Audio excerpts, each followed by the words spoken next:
My name is Josephine Sutter, though nobody's called me that since kindergarten. I'm 30 years old, and 3 days before my wedding, my father called. It was a Tuesday evening. I was in my print studio setting type for a client's holiday cards, ink under my nails, the radio turned low, and the caller ID said Dad, so I picked up with my wrist because my fingers were black with ink. 6 words. That's all it took. I'm not walking you down the aisle. I set the composing stick on the type cabinet, wiped my hands on my apron, and said nothing for maybe 5 seconds, which doesn't sound long until you're the one counting. Camille says it would upset her. He said. My sister. Camille, 3 years older, married, 2 kids, and somehow still the center of every decision my parents ever make, even mine. Your sister's going through a hard time, Joe. The marriage, you know. I did know. But this was my wedding, not hers. 10 minutes later, my mother called to finish the job. Go solo. Stop making it a whole thing. Plenty of modern brides walk alone. She said it like she was reading it off a card. 72 hours later, 180 guests would turn around when those chapel doors opened, and the man holding my arm would not be my father. Welcome back to the channel. This is a place where we talk about family, boundaries, and the people who actually show up when it counts. Drop a comment and subscribe if you're new here. I grew up in Millhaven, Vermont, a town with one stoplight, a covered bridge nobody could agree on the history of, and the kind of neighbors who knew your car before they knew your name. Camille was the bright one. Straight A's, mock trial captain, the kid whose science project got photocopied and hung in the front office. My parents sat front row at every one of her competitions with the good camera, the one with the zoom lens. My father introduced her at every backyard barbecue the exact same way. This is Camille. She's going to be a lawyer. He said it like it had already happened. I was the one who came home with ink under my nails and cardboard cuts on my fingers. When I was 13, I built a printing press in our garage out of parts scavenged from an old barn sale, a cast iron book press frame somebody was using as a doorstop, salvaged wood type from a defunct print shop 2 towns over, a roller I carved myself from a bicycle inner tube wrapped tight around a dowel. It was heavy and crooked and it worked. That year, our county's Young Makers Fair fell on the same Saturday as Camille's regional mock trial final. I entered a hand-printed, hand-bound chapbook of local farm history, type cast, ink mixed, paper folded and sewn myself. I won first place. Blue ribbon pinned to my display board by the time my father walked in. He was 40 minutes late. The judges were already stacking chairs. Sorry, kiddo, Camille's trial ran long. He glanced at the ribbon, nodded, said, good job, the way you'd say it to a stranger's kid at a checkout line. Then he checked his phone. That press stayed in our garage for 8 years. I re-inked the rollers a dozen times, replaced the platen gasket twice. My mother called it a hazard. My father called it nothing. He never brought it up again. But I kept printing broadsides and wedding invitations for half the county whether anyone in my family noticed or not. My high school graduation fell on a Friday in June. That same week, Camille got her acceptance letter to Georgetown Law. My parents combined the celebrations into one dinner at a steakhouse downtown. 3 toasts were given. All 3 were about Camille. My father raised his glass to our future counselor. My mother dabbed her eyes and said she always knew. Camille thanked them both for believing in her. I ate my salad and clapped in the right places. Nobody mentioned my diploma. I'd graduated with a 3.8 and an acceptance into the book arts program at a small fine arts college in the next state over, tuition I'd paid for myself through 3 years of freelance letterpress work, wedding invitations, business cards. The occasional broadside for a local poet, $40 and $50 a job, saved into an envelope in my sock drawer. When I told my mother about the book arts program, she set her wine glass down and looked at me like I'd said something in a language she'd never studied. "That's not really a career, Joe." 5 words. She said them to my face once and, according to our neighbor Estelle, many more times to her sister on the phone. "Josephine's doing something with old typewriters." I don't even know what to tell people at church. Camille's law school tuition was paid in full by my parents. $26,000 a year. I know the exact number because my mother mentioned it at Christmas like a public service announcement. My tuition I paid myself, freelance printing during the school year, a summer job at a paper mill 2 hours from campus, student loans for the rest. Nobody announced my balance at any dinner table. Camille married Trevor Lindqvist 4 years after law school. Management consulting. A watch at the rehearsal dinner that cost more than my studio's annual rent. My parents beamed at that wedding like they'd personally brokered the merger. Then the grandchildren came. Poppy first, now 6. Theo 2 years later, now 3. My father retired from the accounting firm the same spring Theo was born, and those 2 kids became the entire axis of his universe. He drove to Camille's house in the next county 3 times a week. He built Poppy a treehouse.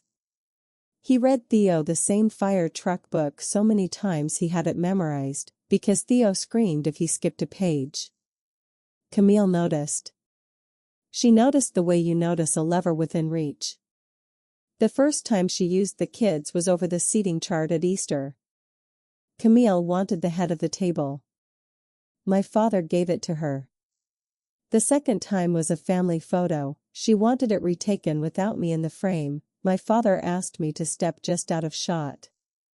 The third time, I heard it myself, speakerphone. My father hadn't realized I was in the kitchen.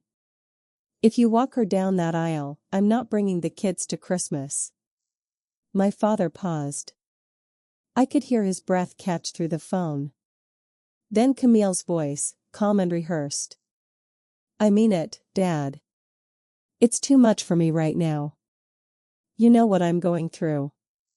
My father said, "Okay, Cammy. Okay." My mother walked into the kitchen 30 seconds later, saw my face, knew I'd heard everything.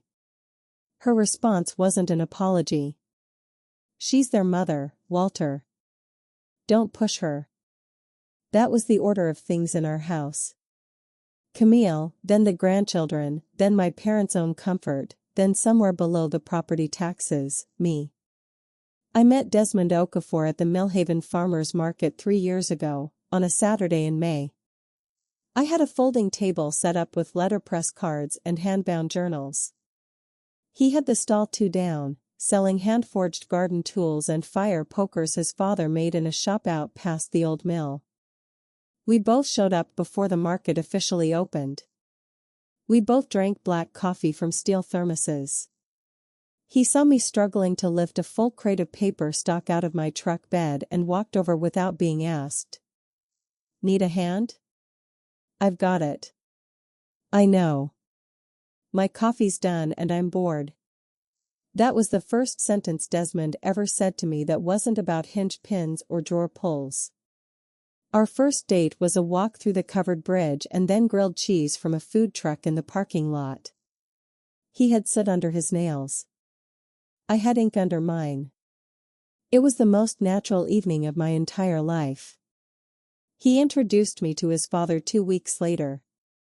Emmett Okafor, 65, a blacksmith who'd run the same forge out past the mill for 4 decades. Hands like tanned leather left out in weather too long. He'd lived alone since Desmond's mother passed from a stroke 6 years earlier. The forge had a radio bolted to the wall, permanently tuned to a classic country station he swore he never turned off. Emmett called me kid by our 3rd visit. By the 2nd month, he'd forged me a full set of iron chase furniture and coins for my press, hand-fitted, filed smooth, my initials stamped along the inside edge of the largest piece, small enough you'd miss it unless you knew where to look. I run my thumb over those letters every time I lock up a form. "You've got soot on your hands," he said the first time he came by my studio. "Good. Means you built something today." Nobody in my family had ever said that to me. Desmond proposed at the covered bridge, the same one I'd repainted the lettering on 2 summers earlier as a town preservation project, his idea entirely, though I didn't know it until the moment he got down on one knee on the worn planking, the evening light coming gold and low through the old timbers. I said yes before he finished the sentence. That night I called my parents. My father picked up on the 4th ring. I told him. Silence for about 3 seconds. Then, "Congratulations." Not "I'm so happy for you." Not "tell me everything." Just the word you use when a coworker announces a promotion. My mother took the phone. "Is he from a good family?" She didn't ask if I was happy. Didn't ask about the ring, or the bridge, or the light. She asked about his family the way she might ask about his credit score. "He is," I said. "His father's a blacksmith." Silence again, the kind where someone's choosing not to say what they're actually thinking. I hand-delivered the wedding invitations, of course, printed and bound them myself, wood-engraved border of covered bridge timbers, a pressed sprig of lavender tucked in the inside flap. I drove mine to my parents' house and left it in the mailbox because I didn't want to watch them open it. I also asked my father to walk me down the aisle. He said yes quickly, almost reflexively, the way you agree to hold a door for someone. Desmond said what he always says when I give my parents a chance they haven't earned. He put his hand on my knee and looked at me with those steady dark eyes. "You know who they are, Joe." "I know. I just want to give them one more chance." He nodded. "He never tells me what to do about my family. He just makes sure I have somewhere soft to land afterward." The call came on a Tuesday evening, 3 days before the wedding. I was in the studio setting type for a client's holiday order, 60 cards, each one hand-fed through the press. The radio was playing something with a banjo and I was humming along when the phone lit up on the composing bench. "Dad." I wiped my hands on my apron and picked up. "Joe, I need to tell you something." His voice was the one he used for delivering bad news to a client. Steady but detached. Professional avoidance. "I'm not going to walk you down the aisle." The composing stick was still in my other hand. I set it down slowly, the way you set something down when you're not sure you can hold it without breaking it. "Camille says it would upset her." "Dad." "Camille isn't getting married." "I am. She says seeing me give you away would be too painful right now. Her marriage is going through a rough patch. You know that. So my wedding day is about her feelings." Silence, long. I could hear the television in his den, some competition show. "I'm sorry, Joe." I didn't yell. I didn't cry. I asked him one question, the only one that mattered. "Did Camille threaten you with the kids again?" More silence. Then his voice dropped lower, like someone might overhear. "She said if I walked you, she wouldn't bring Poppy and Theo to Christmas." There it was. The lever. The same lever she'd been pulling for years, and he'd folded to every single time. His grandchildren traded for his daughter's wedding day, and he made the trade without blinking. "Okay, Dad. Joe, please understand." I said okay. I hung up, set the phone on the composing bench, picked the stick back up, finished the 60th card. My hands didn't shake. I wanted them to. Shaking would have meant I was surprised. I wasn't. I was just finally done pretending I might be. My mother called 10 minutes later, right on schedule. "Renata Sutter doesn't leave loose ends." "Your father told you?" "Yes." Don't make this bigger than it is. Go solo. Lots of modern brides walk alone. It's actually quite empowering if you think about it. She said empowering the way someone says organic when they don't actually buy organic. Mom, I asked Dad a year ago. He said yes. Things change. Your sister is hurting, and you're not. A pause, the measured kind she uses before saying something she's already decided is reasonable. You have Desmond. Camille has no one right now. I almost laughed. Almost. Because the math of it was so perfectly Renata. Camille's pain outweighed mine, not because it was larger, but because it was hers. Stop making drama, Joe. This isn't the hill. I hung up, walked out to the porch, sat on the top step. The October air was cold. Enough to see my breath, not cold enough to send me inside. I held my phone in both hands and looked at the garden bed I'd planted along the fence 4 years ago, the goldenrod gone to seed, the last of the asters holding on. Desmond found me 20 minutes later. No tears, just sitting, holding the phone like something I wasn't sure I wanted to keep. He sat down beside me, didn't ask what happened, didn't say I told you so, just put his arm around my shoulders and waited. After a while I stood up, walked through the studio, stopped at the iron chase Emmett had forged for me, ran my thumb along the edge, found the stamped letters, JS, traced them twice. Then I went to bed. Wednesday morning, 2 days before the wedding. Desmond made eggs, scrambled the way I like them, with chives from the pot on the windowsill he somehow keeps alive because I overwater everything indoors while running an entire print studio outdoors. He set the plate in front of me, sat across the table, waited. My dad's not walking me. I heard you on the phone. He poured coffee. What do you want to do? Not I'll fix this. Not let me call them. Just what do you want to do? That's Desmond. He doesn't rescue. He stands next to you and hands you exactly what you need. I don't want to walk alone. Then you won't. He took a sip, set the mug down, looked at me the way he looks at a weld before he strikes it, calm, focused, already 3 steps ahead. Dad's been practicing his tie knot since the engagement. I caught him watching a video twice last Sunday. I smiled, the first one in 12 hours. I can't ask him to do that. It's too much. Joe, that man forged you a full chase set he didn't have to forge. He drives 40 minutes to your studio on Saturdays to true your platen when you don't ask him to. He set a place for you at Sunday dinner since the 2nd month we started dating and hasn't taken it away since. I stared at my eggs. He's been waiting, Desmond said. He just didn't want to overstep. Something cracked open in my chest, not pain, something warmer. The realization that the person I needed had been there for 3 years, filing iron in his shop, calling me kid, showing up for every single thing my own father had skipped. Okay, I said. I'll ask him today. Priya called an hour later.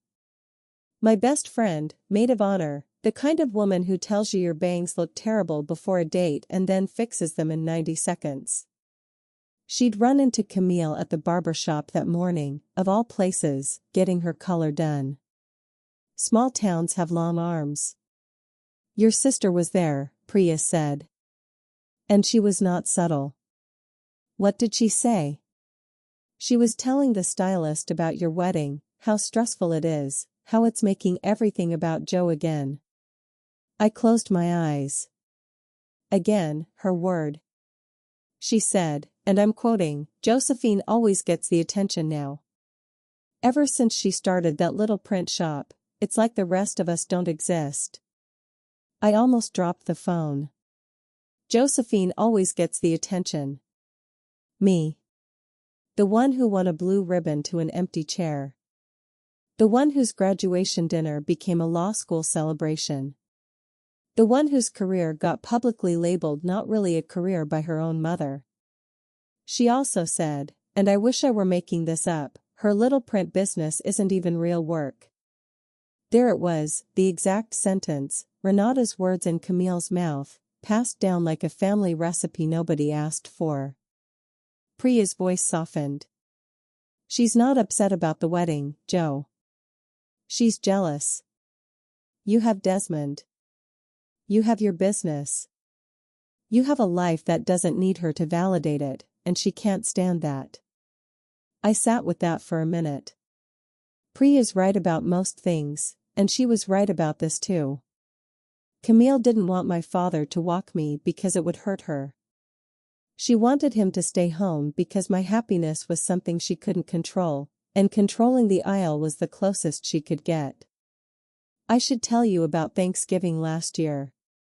Camille hosted, because my mother insisted. Your sister has the bigger dining room. Technically true, also beside the point. Trevor sat at the head of the table in a sweater that probably cost what I charge for a full wedding invitation suite. He checked his phone 9 times during dinner. I counted, because I was seated directly across from him and there wasn't much else to look at while my mother talked about Camille's kitchen renovation.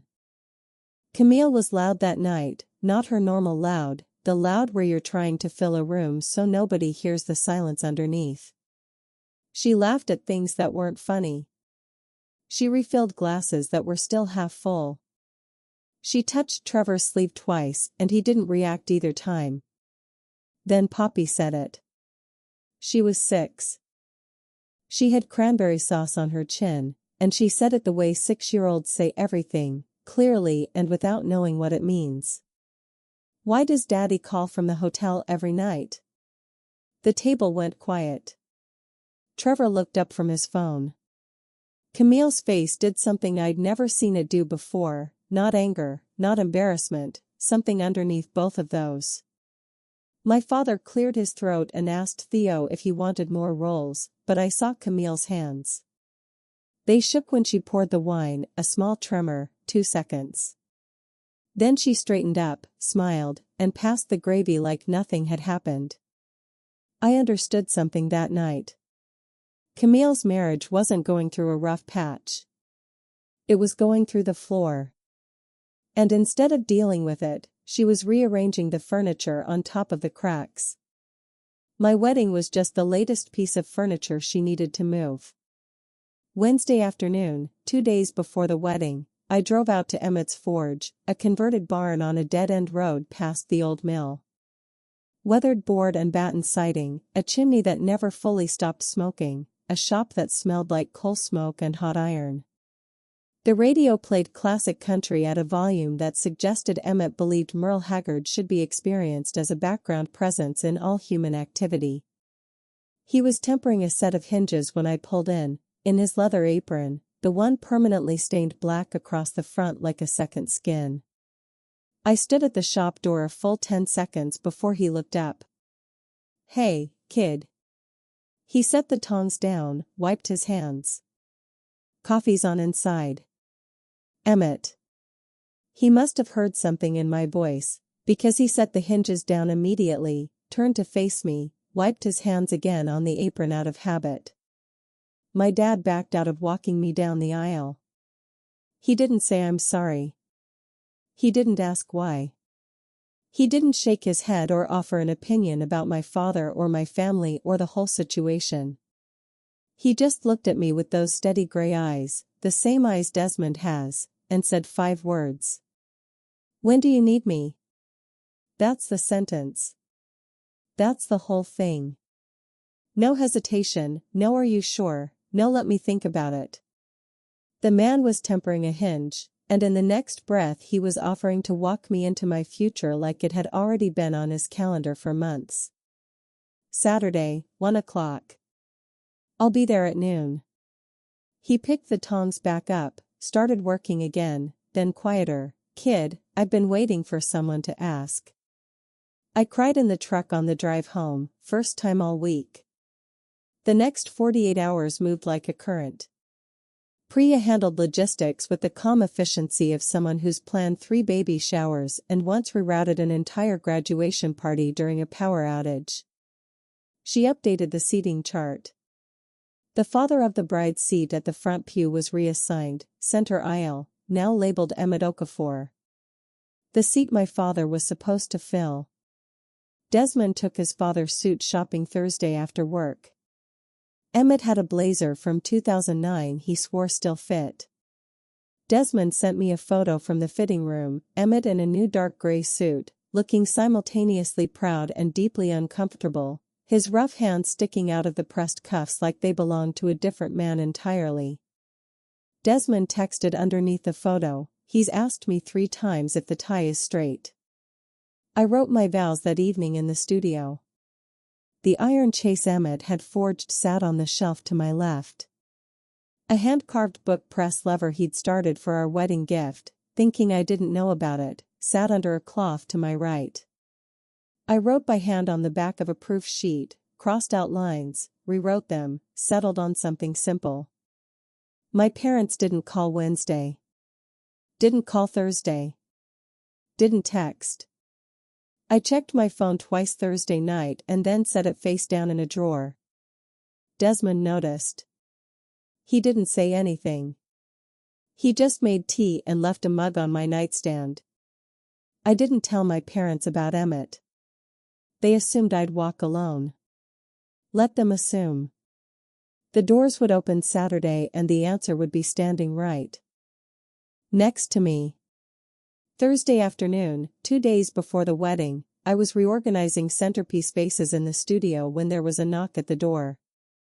Estelle Marsh, 69, silver hair always pinned back, lived 3 houses down from my parents and had been my grandmother Cordelia's closest friend for nearly 40 years. When Cordelia died 11 years ago, Estelle was the one who sat with her at the end. She was also the one who'd told me, years back, about my mother calling my career gardening around printing behind my back. Estelle stood on my porch holding a yellowed envelope. "Your grandmother asked me to give you this," she said. "The week before she passed. Told me to hold on to it until you got married." Her eyes were damp. "I've been carrying it for 11 years, Josephine. I was starting to wonder if it would outlast me." The envelope was soft at the corners. My grandmother's handwriting on the front, just my name. I opened it at the kitchen table. Estelle sat across from me and didn't speak. The letter was short, 11 sentences. Cordelia had always been efficient with words. "Josephine, when you read this, you're about to walk into the most important room of your life. I wish I could be there. I wish I could tell your mother to sit down and let you shine for once. I wish I could tell your father to look up from whatever's distracting him and actually see you. But I know how that family works. So let me say what they won't. You have always been the one who makes things by hand. From that garage press to whatever you're running now, you turn scraps into something worth keeping. Don't wait for them to notice. The people who show up are your real family. I love you. Print something beautiful. Grandma." I read it 3 times, folded it carefully, tucked it into the clutch I'd carry Saturday. Family is who shows up. Thursday night passed without a call.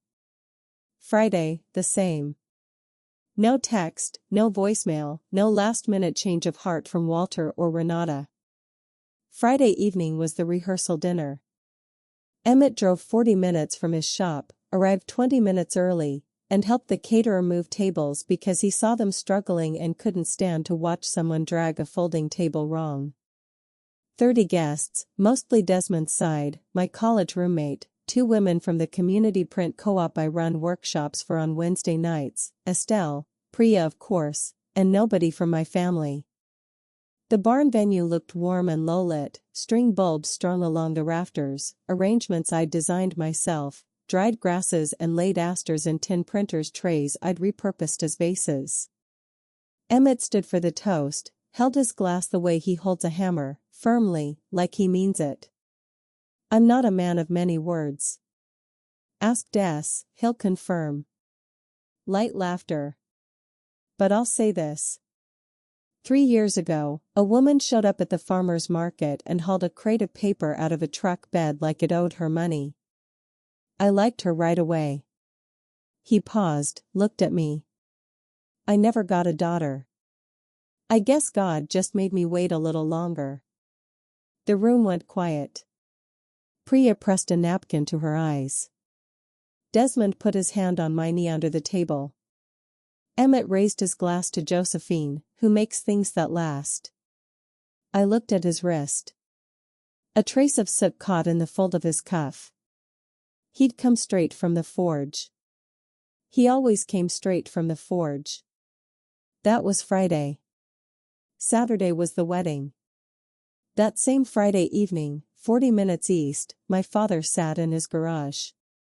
I didn't know this at the time, Priya told me weeks later. She'd heard it from a neighbor who'd run into Walter at the gas station and exchanged a few words. The neighbor said he looked like a man carrying something too heavy to put down and too painful to hold. He sat on a folding chair looking at the pegboard.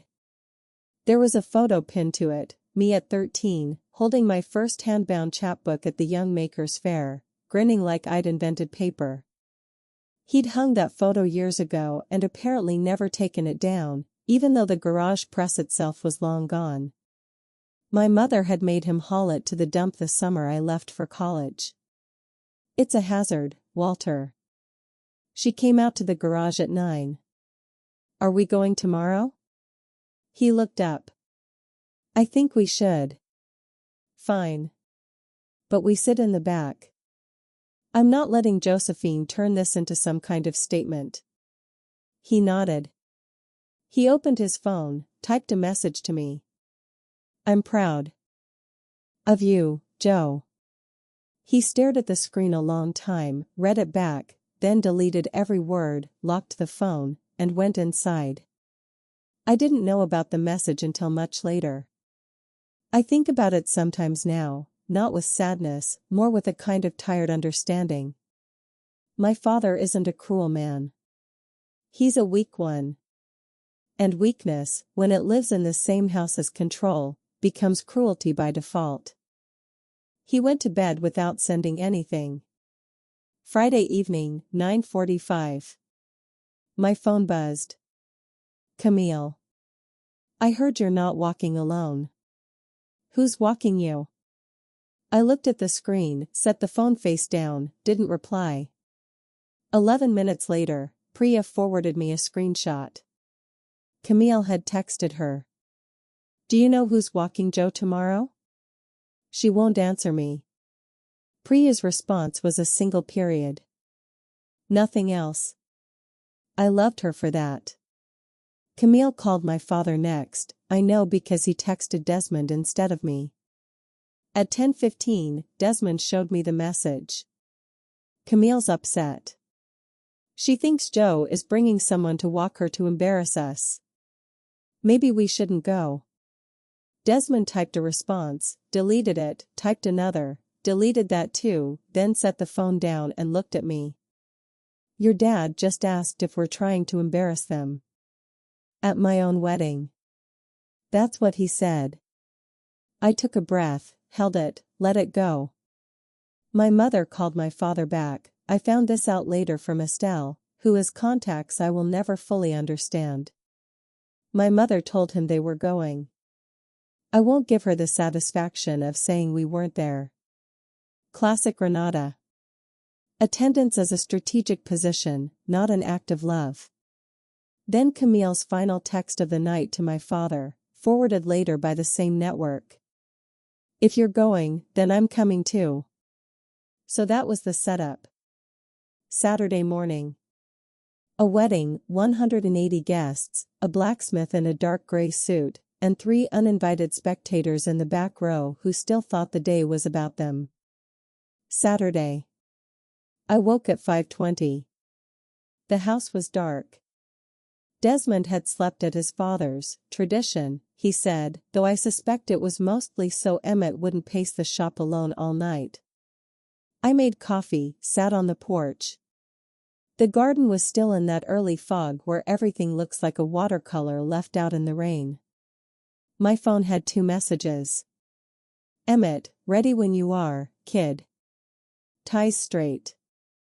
Checked it 4 times. Desmond, see you at the end of the aisle. I'll be the one who can't stop smiling.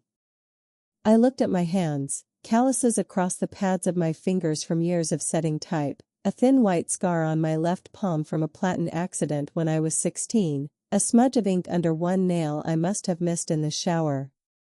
These hands built a press at 13. They set 60 holiday cards 2 days ago without shaking. They signed a business license, ran workshops for a dozen strangers every Wednesday night, printed 180 place cards for a wedding my own parents couldn't be bothered to attend with grace. I finished my coffee, washed the mug, showered, pinned my hair with the tortoiseshell comb Estelle had given me along with Cordelia's letter. It had been my grandmother's. I looked at myself in the mirror and saw exactly what I expected. Not a victim, not a broken daughter, just a woman with ink-stained hands and a clear plan for the day. The venue was a converted dairy barn on a hill outside Millhaven, open sides, cedar beams, the kind of place that looks like it's hosted a century of weddings but was actually still milking cows until 2015. I'd done all the paper myself, of course, handset programs, table numbers pulled straight off the press that morning, still faintly smelling of ink. The altar was framed with an arbor Desmond had welded and Emmett had helped finish, twined with bittersweet vine because my grandmother always said bittersweet was for remembering what mattered. Priya was already in the bridal suite when I arrived, my makeup kit open, a mimosa in hand. You look like a woman who's been awake since 5:20. Close enough. Sit down. She worked quickly, foundation, a berry lip color she called quiet fire that I'm fairly sure she made up on the spot. Estelle arrived at 10 with a small velvet box, inside a pair of garnet drop earrings. Your grandmother's, Estelle said. She wore these to her own wedding in 1971. Something borrowed and something old, both at once. I held them in my palm. They were warm, like someone had just taken them off. My college roommate and 2 friends from the print co-op arrived next.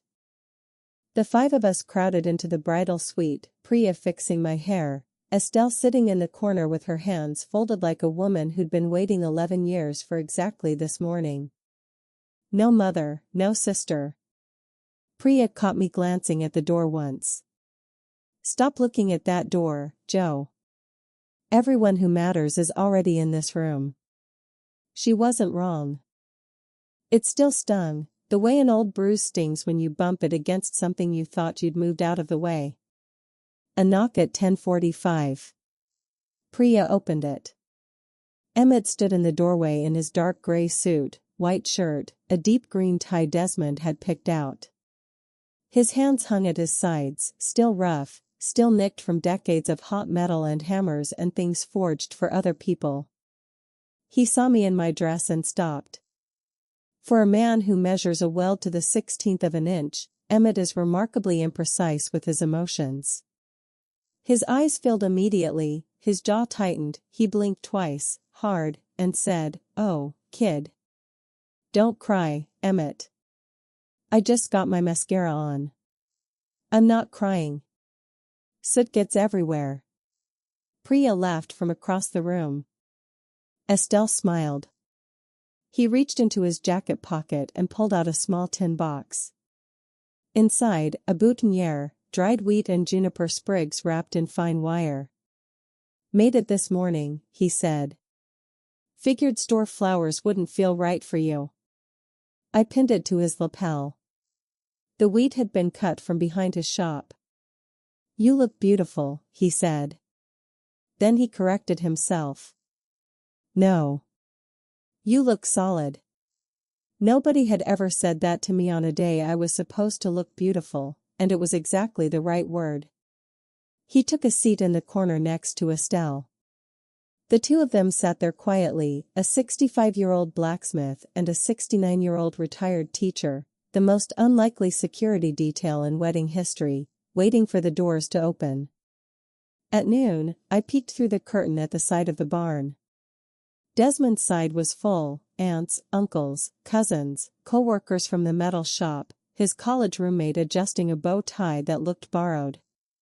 My side was smaller but not empty, Estelle's seat reserved up front, my college friends there, 7 members of the print co-op, 3 regular clients who'd become real friends over the years, my accountant Marguerite, who once told me my quarterly filings made her proud. And then I saw the back row, far right, 3 figures. My father in a dark suit, looking at his shoes.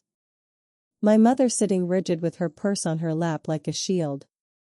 And Camille in a dress slightly too formal for an outdoor barn wedding, scanning the room like she was cataloging exits. They came. My stomach dropped, not from fear, because for one stupid reflexive second my heart said maybe they're here to make it right.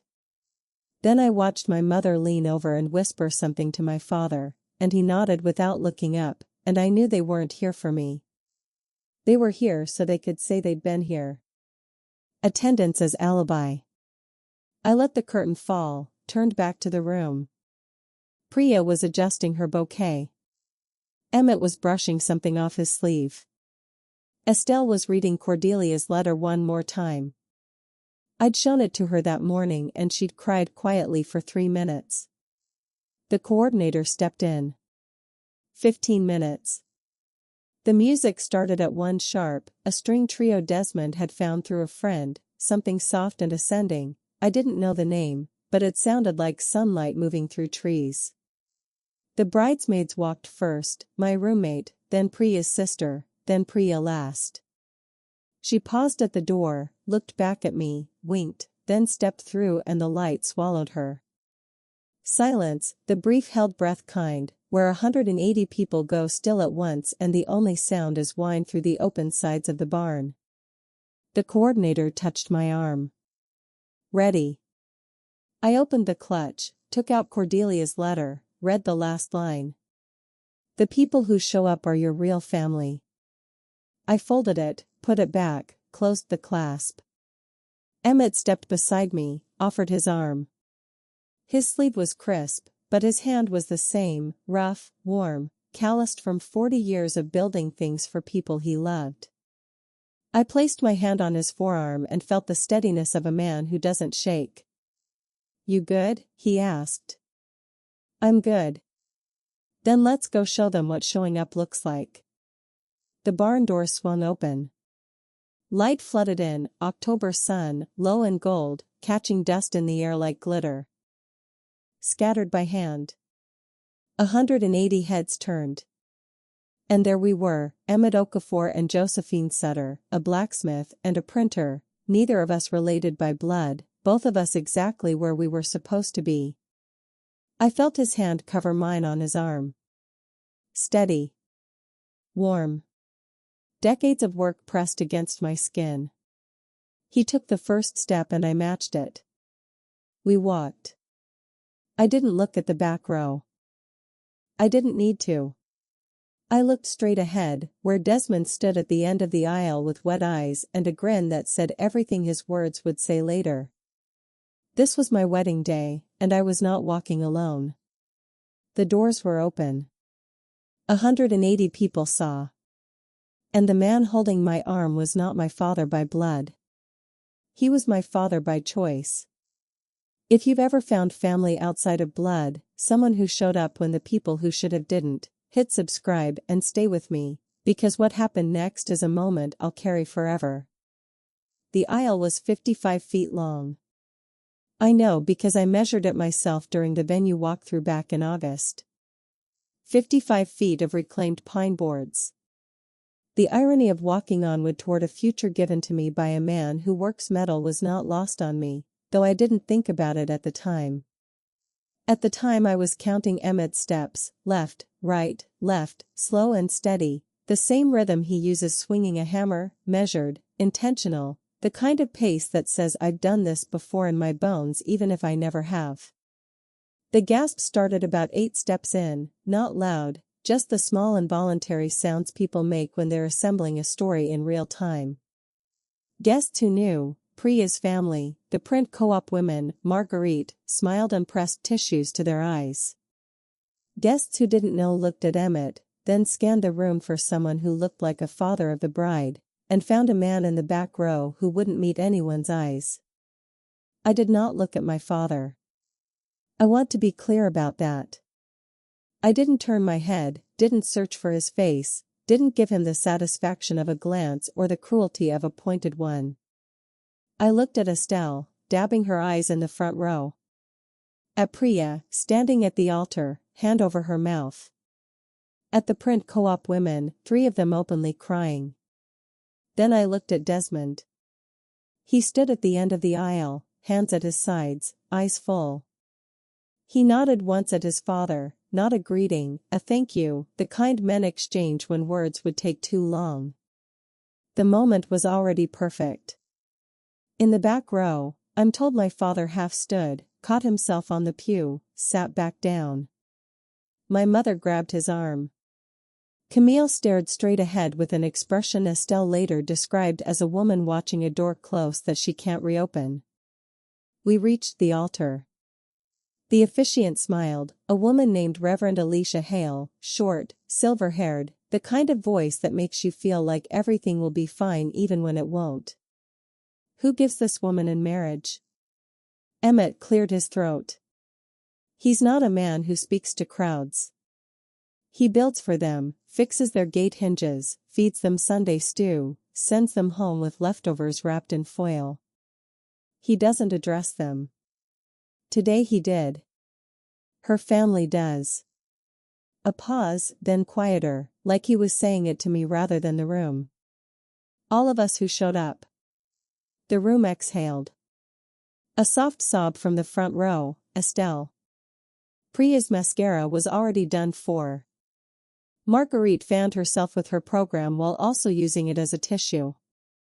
Emmett turned to me, took both my hands, squeezed once, the same grip that shaped the chase, the boutonniere, the wheat and the juniper, the same hands. Go get married, kid.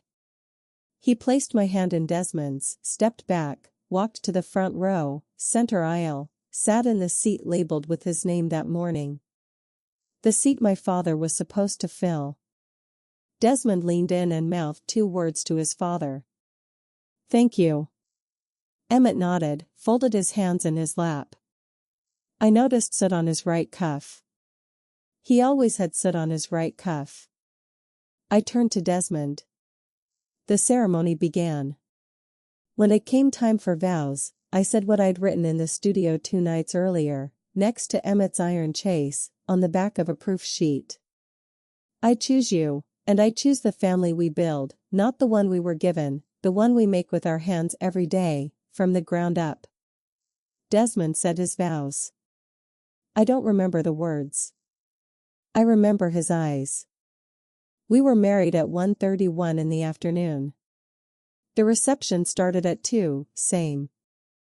Barn, tables rearranged, string lights on, a band playing something acoustic and warm. People danced. Theo, Camille's 3-year-old, ran between tables chasing a balloon that had escaped its ribbon. Poppy sat on my father's lap and asked for cake. At 3, Emmett stood for his toast. The room quieted the way rooms do when they can feel something real coming. I'm going to keep this short. Des told me if I talk more than 2 minutes, he'll play me off with an air horn. Laughter. I believe him, too, because he actually owns one. He held his glass. First time Joe came for Sunday dinner, I had a rosebush out back. Been dying for 2 years. I'd given up on it. She walked past it, stopped, pruned it back to nothing without asking, and told me I'd been letting it choke on its own dead wood. He looked at me. I knew then, any woman who saves a dying plant without being asked is also the kind of woman who'll save a dying old man from eating alone every Sunday. Silence, then the room broke open, applause, tears. Priya stood and clapped until her palms were red. People started talking after the toast, not to me directly, but around me, the way you talk at events when you want someone to overhear. She did the letterpress work for the County Historical Society, you know. Her studio runs a free workshop every Wednesday. Her work speaks for itself, in a room full of people who came because they chose to, while my own family sat at a corner table and said nothing. My father found me at the dessert table. I was cutting into the almond cake, my choice, not my mother's, when I felt someone step too close on my left side. I knew it was him before I turned. He smelled like the same aftershave he'd worn since I was 7, the green bottle. Joe. I turned. He was holding a glass of water, not champagne. His eyes were red at the edges and his jaw was doing the thing it does when he's trying not to say something that might come out wrong. That man. He did a good job. His name is Emmett. Emmett. Yes. He did a good job up there. Silence. My father looked at the cake, at the table, at anything that wasn't my face. I wanted to say I'm sorry. I looked at him, not with anger, not with forgiveness, just the flat clear gaze of someone who spent 30 years watching a man choose the path of least resistance. Sorry you missed it, or sorry everyone saw?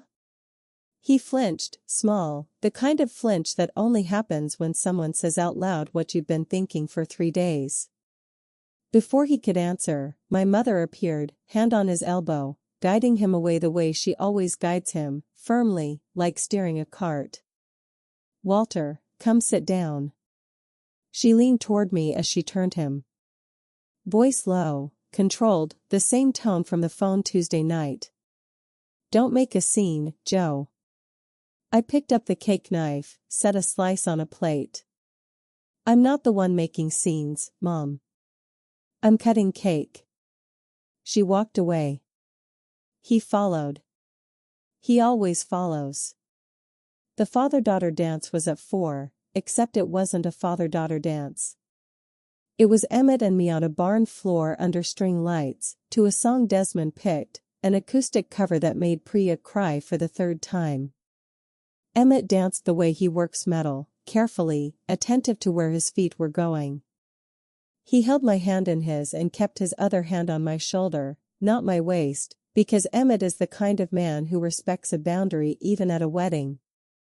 I step on feet, fair warning. I know. Des told me. That boy has no loyalty. I laughed. The room laughed. 180 people watching a blacksmith dance with a printer and feeling something true underneath the music. At the corner table, Camille watched. Trevor wasn't there, a work trip, she told my mother, or so I heard. The chair next to her sat empty, and she gripped a champagne flute like it owed her something. Estelle walked over and sat beside her, not hostile, not warm, just present, the way Estelle does everything. Cordelia would have been so proud of Josephine today, she said. Camille looked at her. She would have been proud of both of you, if you'd let her. Camille's eyes filled. She set the glass down, stood, walked to the restroom. She was in there 15 minutes. When she came out, her makeup was freshly applied, but her eyes were swollen and her hands still shook the way they'd shaken at Thanksgiving. I saw her cross the room from the dance floor. I didn't go to her. I didn't send anyone after her. I kept dancing. With Emmett. Some doors close because you shut them. Others close because the person on the other side finally stopped holding them open. I didn't see my parents leave. Priya told me later they slipped out around 5, between the cake cutting and the bouquet toss, the way you leave a party you were never really at. The drive home for my parents was 35 minutes. Estelle heard from a neighbor who heard from my mother's cousin that neither of them spoke for the first 15. Then my father said something. That man built her a chase set. My mother looked over. What? For her studio. Iron, with her initials filed inside. When's the last time we built her anything? No answer. The road out past the reservoir runs flat and dark, tree-lined, the kind of drive that gives you too much time to think. She didn't even look at me when she walked in, my father said. She was looking at Desmond. She was looking at everyone except me. He was right, too. My mother said nothing. He pulled into the driveway. She went inside. He sat in the car. The garage light was still on from Friday night. The photo of 13-year-old me holding my first chapbook was still pinned to the pegboard, even though the press itself was long gone. My mother had made him haul it away years ago. But the outline where it had stood was still faintly visible on the concrete, even in the dark. Some things leave a shape even after they're removed. My father checked his phone. No message from me. No message coming. The wedding was over. His daughter was married. A blacksmith had done what he was supposed to do. And the seat labeled Emmett Okafor at the front of the barn had been the loudest statement anyone made all day. Without another word, he went inside and closed the door. Monday morning, 2 days after the wedding, I opened the studio at 7, same as always. New order on the desk, a full stationery suite for the county library's centennial. Desmond brought coffee at 8, chives on the windowsill still alive. Emmett stopped by at 9 with a hand-forged bookbinding all he'd been working on for weeks, ash handle, filed steel tip. For the newlyweds, he said, as if he hadn't walked me down the aisle 2 days earlier, as if it were just another Tuesday. I set it on the shelf next to the chase he'd made 3 years before. Same man, same hands, same showing up without being asked. My phone buzzed at noon. One text from my father. Can we talk? I read it, set the phone face down on the composing bench, opened the library's centennial plans, started sketching the cover design. Wood engraving of the old bridge. Handset type for the title. The kind of thing that takes 100 years to look easy. I picked up my pencil, drew the first line, then the second. Outside, the October light moved through my studio window and caught the stamped letters on the iron chase. JS, small enough to miss, deep enough to last. I didn't answer the text. I had work to do. 2 weeks after the wedding, Camille called. I was on site at the library, measuring wall space for the new signage, when her name lit up my screen. I almost let it go to voicemail. Almost. But something in me, some remnant of the girl who'd re-inked that garage press a dozen times because she believed things could still be fixed, made me answer. Joe. I'm here. Silence long enough that I checked whether the call had dropped. Trevor left. He moved out last week, took his things while I was at the grocery store, left a note on the counter. I set down my measuring tape. Waited. Camille's breathing was uneven, not crying, trying hard not to. I just thought you should know. Okay. Another pause. Then her voice broke, not dramatically, not the way she performs for our parents, but quietly, like a crack in plaster that's been spreading for years and finally reached the surface. I thought if I could keep Mom and Dad focused on me, it would fill the gap. Trevor wasn't there. The kids weren't enough. I needed to be the center of something. And your wedding was in the way. Your happiness was in the way. I let that sit. I didn't comfort her. I didn't attack her. I stood on a job site with dust on my boots, held the phone, and listened to my sister finally say the thing she'd been hiding behind manipulation for 3 years. Camille, I hope you find what you need. I mean that. But I'm not your emotional cushion anymore. I can't be the thing you lean on while you push me down. She cried quietly. I let her. Then I said goodbye and went back to measuring. A letter arrived the following week, handwritten, my father's small tilted script, the penmanship of a man who learned to write in a school that still used fountain pens. Not a text, not a call, a letter, mailed with an actual stamp, postmarked Millhaven. I opened it in the studio, alone, standing next to the iron chase. Joe, I should have walked you down that aisle. I knew it when Camille asked me not to. I knew it when your mother told me it would be fine. I knew it when I sat in the back row and watched another man do what I was supposed to do. I chose wrong. I've been choosing wrong your whole life and telling myself it was easier. It wasn't easier. It was just cowardly. I let your sister use those kids as a wall between us. I let your mother tell me that keeping the peace was the same thing as being a good father. It wasn't.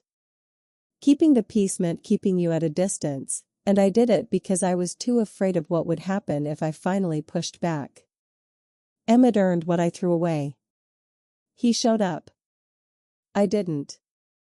I don't expect you to forgive me. I don't think I'd forgive me either. But I want you to know the photo of you holding that little book is still on my wall. And I wish I'd told you then what I should have said 1,000 times since. I'm proud of you, Joe. I always was. I was just too weak to say it out loud. Dad.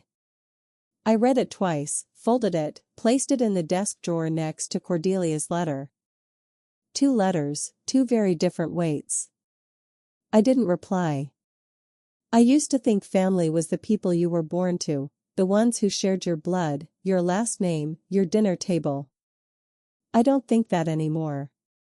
Family is the man who drives 40 minutes to your studio on a Saturday to true a platen you didn't ask him to fix. Family is a letter in a yellowed envelope from a woman who's been gone 11 years. Family is who shows up. That's my story. 3 days of silence, 1 letter from a grandmother, and a blacksmith who said yes before I even finished asking.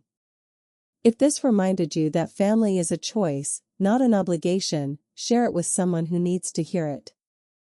Thank you for being here. See you in the next one.